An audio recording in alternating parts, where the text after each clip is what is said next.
Salut les Anacalypsiens, bienvenue dans cette nouvelle vidéo d'Anacalypsie. Aujourd'hui on se retrouve pour parler de l'épisode 2 de La Vérité Kidnappée, le rêve cauchemar américain. À nouveau une série documentaire qui est quand même, pour cet épisode 2, beaucoup plus dur à regarder que l'épisode 1. Alors je ne dis pas qu'une histoire de kidnapping et tout ça n'est pas compliquée, mais c'est vrai que quand on regarde l'épisode 1, globalement, on nous raconte l'histoire d'un couple qui s'est fait agresser, la femme a été kidnappée, voilà, et au bout de 48 heures, elle réapparaît, apparemment sans rien. Donc le premier épisode est quand même assez léger. Le deuxième épisode, du coup, est déjà plus dur à écouter pour deux raisons. Mais on va aller de manière linéaire, vous comprendrez les deux raisons sur la fin et sur le début. Puisqu'effectivement, cette fois, l'épisode qui s'appelle Gone Girl s'intéresse principalement à l'histoire de Denise, du moins sur les 10-15 premières minutes. Les épisodes font environ 40 minutes. Et en fait, ces 10-15 premières minutes, c'est tout simplement Denise qui raconte le kidnapping qu'elle a subi. Et du coup, pendant ces 10-15 minutes, elle va expliquer qu'elle a été mise dans le coffre d'une voiture, qu'ensuite elle a été mise dans le coffre d'une autre voiture, qu'au son, elle a identifié comme étant très certainement une Mustang. Effectivement, c'est vrai que les Mustangs font des bruits assez reconnaissables. Euh, et qu'une fois avoir roulé et que le sédatif ait fait effet, elle s'est réveillée en plein jour, donc toute la nuit elle a été dans le coffre à rouler et qu'elle a été mise dans cette chambre, à savoir qu'elle avait des lunettes de plongée, enfin pas, ouais, une sorte de lunettes de piscine quoi, avec du scotch pour ne rien voir, ce qu'avait aussi eu le mari avant. Euh, voilà, elle raconte qu'on l'amène dans une maison, qu'on la fait d'abord, on la met d'abord dans une sorte sûrement de garage ou je ne sais quoi, et ensuite on la fout dans une chambre. Et dans cette chambre, du coup, il y a autour d'elle, il y a un homme qui a l'air plutôt sympathique, hein, malgré les crimes qu'il va commettre. Hein. C'est plutôt elle qui dit qu'il est plutôt gentil comparé aux autres, ou du moins que lui-même se vend comme étant gentil par rapport aux autres. Et du coup, elle explique que déjà, quand elle était dans cette chambre, tout ça, elle était totalement terrifiée, qu'elle s'imaginait comme dans les films d'horreur, mais également que la télé, quand on entend ces histoires de kidnapping, et ben on ne retrouve jamais les victimes. Enfin, c'est vrai que c'est extrêmement rare dans les histoires de kidnapping euh, que la personne reste en vie. C'est triste, mais malheureusement, c'est la vérité. Il y a des gens qui réapparaissent au bout d'un certain nombre d'années, mais ceux-là sont quand même une minorité. Et c'est vrai que là, avoir une personne qui réapparaît au bout de 48 heures pour son kidnapping, c'est vrai que c'est assez. Enfin, c'est pas banal. Bref. Elle va également entendre parler de cette fameuse Andrea, où on va lui dire que c'est pas elle qui aurait dû être enlevée, mais Andrea, du coup, elle aussi, elle réagit comme son mari en mode pourquoi on nous parle d'elle. Enfin bref, elle comprend pas. Euh, et du coup, à un moment donné, même malgré que le gars avait l'air plutôt cool, il va l'emmener plusieurs fois aux toilettes pour éviter très certainement qu'elle se fasse dessus et tout, qu'elle reste propre. Il va très certainement la nourrir ou des choses comme ça. Même elle, elle se dit que le fait qu'elle l'entend écouter de la musique, des trucs comme ça, le rend un peu plus humain que s'il ne faisait rien du tout. Ce qui est assez effrayant.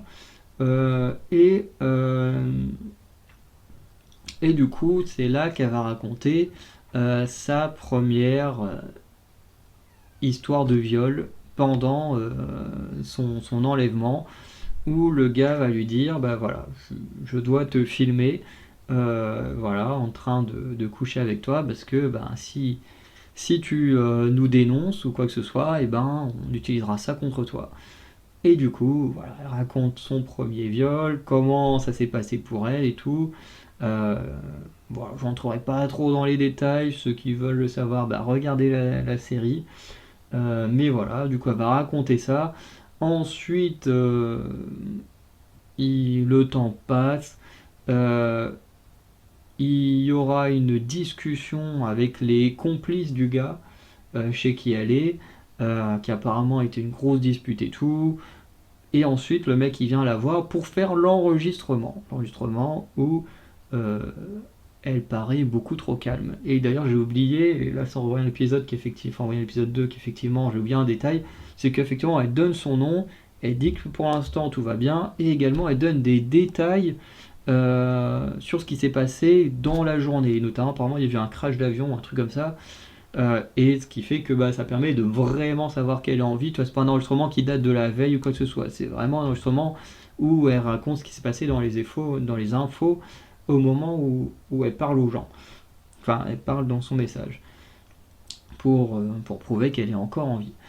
Et du coup, le gars va lui expliquer que du coup, pour éviter qu'elle raconte certains détails à la police, il doit la violer une deuxième fois, mais que cette fois, il faut qu'elle ait l'air consentante euh, afin que ça puisse être utilisé comme si elle trompait son mari. Euh, et, euh, et après ça, finalement, au bout de 48 heures de kidnapping, il décide de la ramener dans sa ville d'enfance, où elle va être du coup relâchée. Le gars il lui dit voilà, tu comptes jusqu'à 10 ou un truc comme ça, et une fois que je suis parti, et ensuite tu peux faire ta vie plus ou moins, enfin tu peux te casser quoi.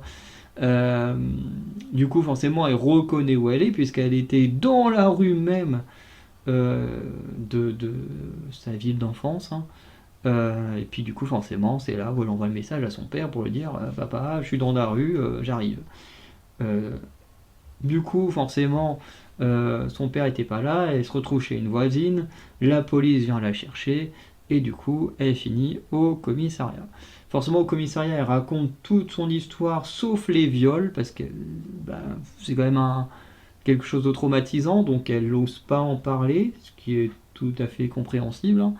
Euh, mais personne ne va la croire. C'est-à-dire qu'elle raconte son histoire, et en plus, quand elle va voir son avocat et tout, l'avocat, il arrive à la convaincre de passer des tests, justement, je sais plus comment ça s'appelle, mais globalement, pour prouver qu'elle a bien été violée, chose qui doit être fait très rapidement après l'acte. Et, euh, et du coup, elle finit par accepter de le faire, sauf que là, truc hyper choquant, c'est que la police se dit ok, on fera les tests, mais d'abord on veut l'interroger. Là tu te dis, mais elle est où ta priorité? Parce que si elle a bien été violée, c'est une preuve énorme qu'elle n'a pas menti sur son histoire. Et, euh, et c'est un truc de fou, parce qu'ils se disent juste, ok, mais tant qu'on ne l'aura pas interrogé, et ben globalement, on ne fera pas le test. Du coup, ils vont l'interroger. Pendant l'interrogatoire, l'avocat va carrément se rendre compte qu'il ne l'interroge pas pour savoir réellement ce qui lui arrivait, mais il l'interroge comme si c'était une coupable et non une victime. Enfin, plutôt une suspecte et non une victime. Euh, du coup, ensuite, ils font les tests, et à travers les tests, ils remarquent qu'effectivement, elle a bel et bien été violée, ou du moins elle a eu des rapports sexuels euh, peu de temps avant son interrogatoire. Mais comme elle raconte qu'elle a été kidnappée, bah du coup ça c'est une preuve de son viol. Mais comme pour la police et même le FBI, elle est en train de reproduire le film Gone Girl, bah pour eux, bah, globalement, ce n'est pas réellement une preuve de viol. Pour eux, bah, elle a juste eu des relations sexuelles il y a peu de temps, et puis c'est tout quoi. Ce qui est assez horrible. Voilà, parce que bah, si elle a réellement subi tout ça, bah, la police en a juste rien à foutre du calvaire qu'elle a vécu. Et, euh, et c'est justement ce que va dire l'avocat, c'est que c'est un truc de dingue. Parce que euh, globalement, le FBI ou n'importe, même la police, n'ont qu'une envie en fait, c'est de la foutre en prison, parce que pour eux, le couple est juste en train de faire un remake dans la vraie vie du film Gone Girl, Sauf que, bah, comme l'avocat il dit, mais là on n'est pas dans un film, hein, on est dans la réalité. En plus, il y a des preuves du viol. Enfin, je veux dire, c'est quand même un truc de dingue. Et la police ne va absolument rien écouter, ne va rien savoir. Pour eux, le couple a menti, a mobilisé les forces de police pour un mensonge, pour un faux kidnapping. Et leur seul but, c'est de détruire le couple et l'envoyer en prison. C'est un truc de dingue. Et du coup, finalement, le couple va pouvoir se retrouver. Denise va même s'excuser auprès de son mari d'avoir été violée tellement. Ben, c'est... En fait, c'est ce qui est dingue, c'est qu'elle subit un truc traumatisant et c'est elle qui s'en veut d'avoir vécu ce truc traumatisant, comme si elle avait l'impression de tromper son mari. Enfin, c'est extrêmement bizarre. Enfin, je dis pas que c'est bizarre dans le sens négatif, mais dans le sens où comment fonctionne le cerveau humain, dans le sens où elle a subi quelque chose de grave, donc c'est pas sa faute, mais son cerveau lui fait dire que elle se sent coupable de ce qu'elle a vécu. Enfin, c'est chaud, quoi, quand elle retrouve son mari et puis qu'elle est là en train de chialer parce que, et de s'excuser parce que elle se sent coupable, c'est un truc de fou, quoi. Et, et le pire, c'est que l'épisode se termine pas là. L'épisode, il se termine sur un rebondissement de dingue, mais qui n'est pas étonnant dans un certain sens. Et en plus, ce qui est intéressant dans cet épisode, c'est que, en fait, ce que raconte Denise corrobore clairement les faits que racontait Aaron dans l'épisode 1. Bon, le truc, c'est que de toute façon, pour la police, les deux sont suspects, sont coupables, donc eux, ils veulent rien entendre, alors que le couple semble dire la vérité. Du moins, leurs avocats sont persuadés à mort que Aaron et Denise disent la vérité, alors que les deux ne se rencontrent jamais. Les avocats, apparemment, ont échangé des infos, mais Aaron et Denise ne sont jamais vus pendant les interrogatoires, pendant la période des interrogatoires, justement pour éviter de dire ce qu'ils ont vécu et de possiblement rendre encore plus suspect ce que pense la police. Euh, mais ça devait être un truc de zinzin. Et du coup, le retournement final, c'est tout simplement le fait que le journaliste qui suit un peu l'enquête, en gros, va être contacté, va recevoir plein de mails des agresseurs. Et là, tu dis, what the fuck? Excusez-moi, je suis en train de bailler parce qu'il est un peu tard. Il est bientôt minuit, j'ai un show de catch à regarder à 2h du matin. C'est pour ça que j'essaie de tenir le coup, mais bon, vous allez peut-être m'entendre bailler un peu dans cette vidéo et dans celle de la semaine prochaine, par moment, mais vous inquiétez pas, c'est normal, c'est juste qu'il est tard. Du coup, ce que je disais, c'est qu'à la fin, le journaliste, il reçoit une tonne de mails des agresseurs qui corroborent absolument tout ce qu'ont raconté Aaron et Denise. Et, et le truc, c'est que dans les mails qu'ils ont envoyés aux journalistes, vraiment, ils racontent tout. Ils le disent. On a une Mustang de telle couleur. Ils montrent des photos de la chambre. Ils expliquent qu'ils sont trois, dont deux ont été diplômés de la fac. Bref, ils font tout pour dire que le kidnapping n'est pas un canular, c'est un vrai kidnapping. Et, euh, et le truc, c'est que le journaliste, lui, il dit je sais pas quoi faire moi avec ces trucs-là, donc il l'envoie à la police. Et qu'est-ce qu'a fait la police à votre avis? Je vous laisse quelques secondes. Et tout simplement, la police n'a rien fait. Bon, la police n'a jamais répondu au mail du journaliste concernant ces emails qui prouvent bel et bien que le couple a été victime d'un kidnapping, enfin agression pour l'un, kidnapping pour l'autre. Et plus kidnapping, viol. Bref. Et, et du coup, en fait, ça se voit pas mal chez certains criminels qui ont un fort ego. C'est qu'ils ont du mal à accepter qu'on puisse les ignorer ou ignorer leur travail, entre guillemets, et qui du coup vont commencer à donner des pistes et tout, les menant à eux-mêmes, parce que bah, voilà, certains criminels n'acceptent pas qu'on puisse euh, totalement ignorer ce que eux voient comme un truc grandiose et qui veulent que ce soit médiatisé et tout.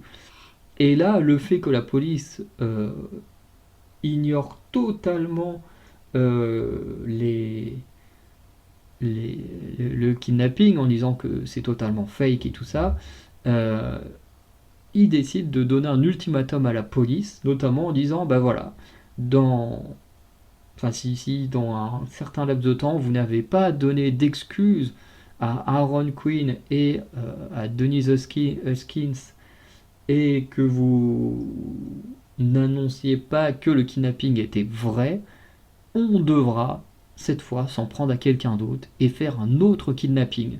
Et là tu te dis mais c'est dingue parce que la police forcément qu'est-ce qu'elle va faire à nouveau? Ben elle ne fera rien.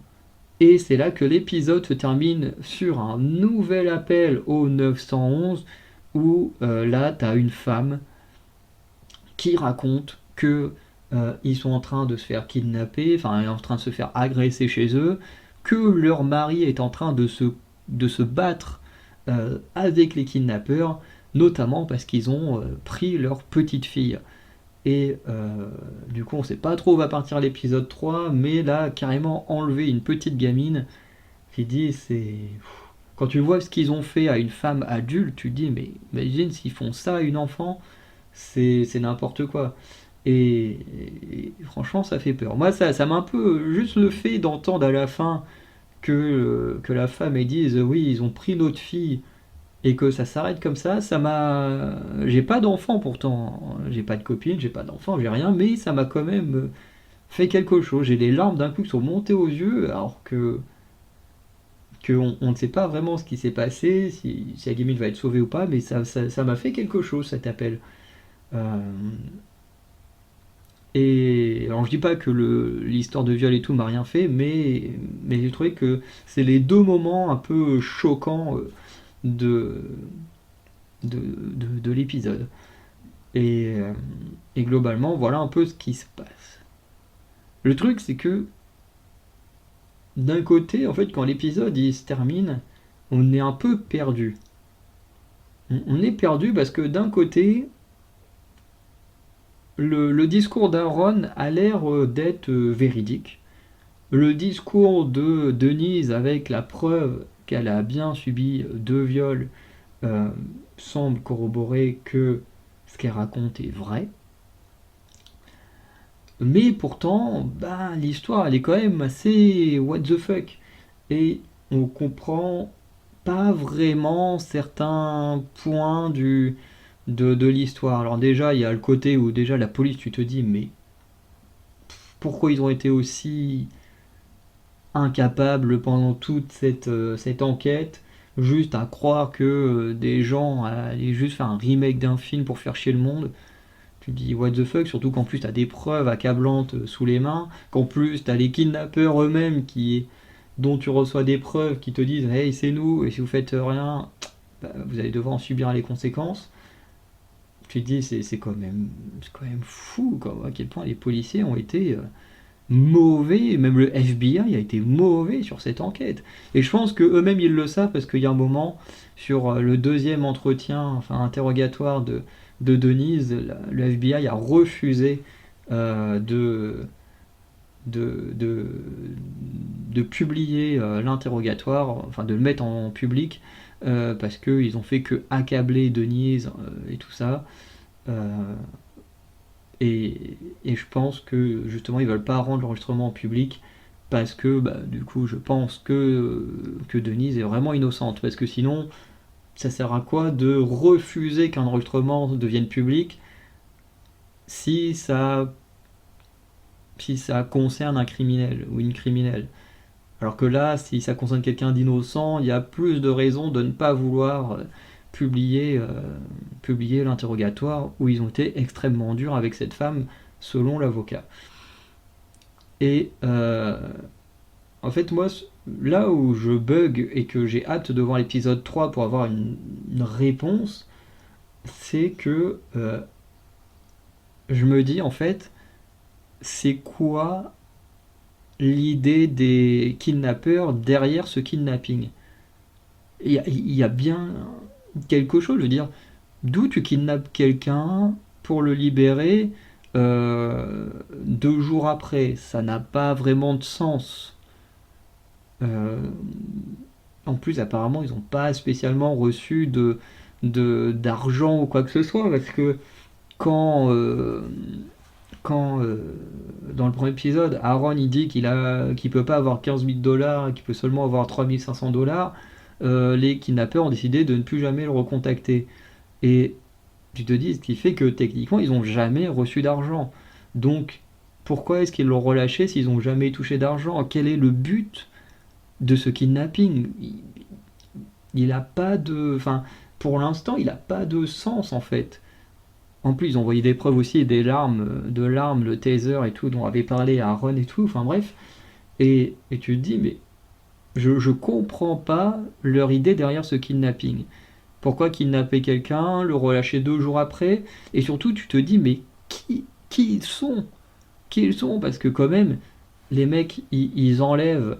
euh, quand ils enlèvent Denise, ils parlent d'Andrea à Aaron, ensuite ils reparlent d'Andrea à Denise en disant que c'est elle qui aurait dû être à cette place-là. Donc ça veut dire que peut-être qu'ils ont pensé à faire ce kidnapping longtemps avant, mais qu'entre deux, bah, il y a eu la séparation entre, Andrea et Aaron.